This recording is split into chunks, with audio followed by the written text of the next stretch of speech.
Welcome to KNN. KNN is brought to you by Bob Knakal, Chairman of New York Investment Sales at JLL.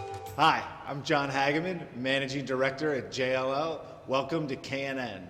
Today I'm here with Bob Knakal, Chairman of New York Investment Sales. And today we're going to talk about the third quarter New York City investment sales statistics. So Bob, the third quarter is behind us. Tell us what we saw in the market so far this year. Hags, it's been very, very interesting because things have felt so much better, but yet the statistics in 2021 are not living up to the feeling that we have doing our business every day. And again, I like perspective, so if we look at dollar volume, the Manhattan market for sales over $10 million peaked in 2015, $57.5 billion, went down to $11.1 billion in 2020 during the pandemic. And then this year, through the first three quarters, we're tracking to about $9.6 billion. So that is on pace to be down about 14% from where we were last year, which is hard to imagine given, people are coming back to work, people are more optimistic, we have the vaccine kicking in, all these things that are very positive for the market, but yet the dollar volume of sales is still lagging where we were last year, which is kind of hard to imagine.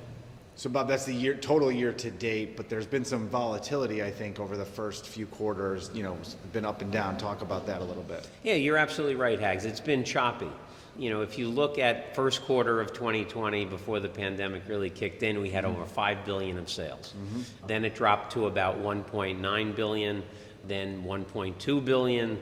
And we thought that the third quarter of 2020 was going to be the low point in the market. We were going to start to come out of that. We looked at fourth quarter numbers, and we were just shy of $3 billion. So we said, okay, we're coming out of this. Things are getting better. Everyone was feeling better. And then the first quarter came along and really laid an egg for the market. Just $1.1 billion, which was the lowest quarterly total we had seen going back to 2009 during the heat of the financial crisis. And then again, we started to see an increase. The second quarter tripled to $3.3 billion in sales. And then the third quarter, again, we get disappointed with $2.7 billion in sales volume. The market's on pace for about $9.6 billion for the year. We don't think that trend will continue, mainly because we see all the contract signings, all the deals that are being announced in the paper. And today deals are being announced at contract signing, not at closing. So we feel very strongly that for a number of reasons that we'll see an increase in activity in the fourth quarter that should bounce the total up above last year's $11.1 billion. But so far this year, the first three quarters have been disappointing. You mentioned the numbers particularly would be better in the fourth quarter, but for a variety of reasons. What are some of those things that you're seeing? Yeah, a number of things. I think number one, we've seen availabilities increase very, very significantly over the past quarter or two, properties on the market. We've seen contract signing activity up.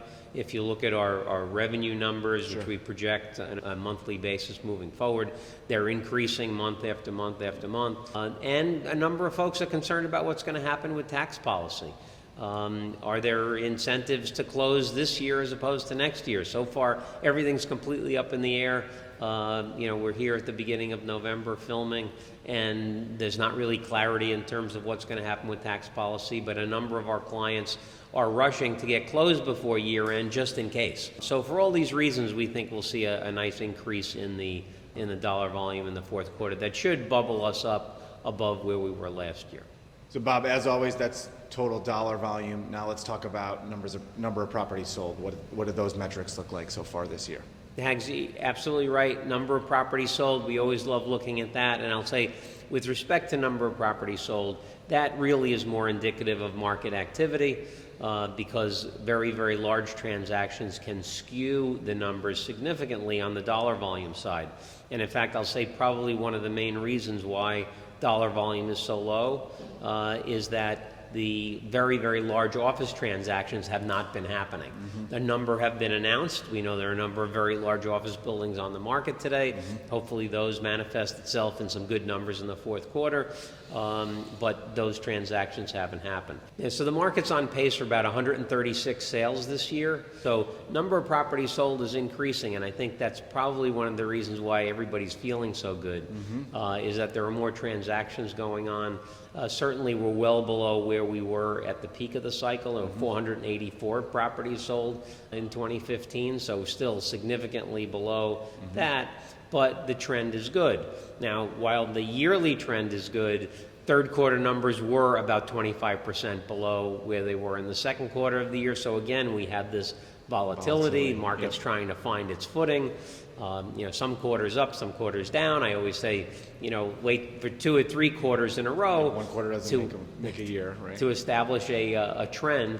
And so we have to see what's going to happen there. But it's been very interesting. Certainly the feeling is good. The psychology is good.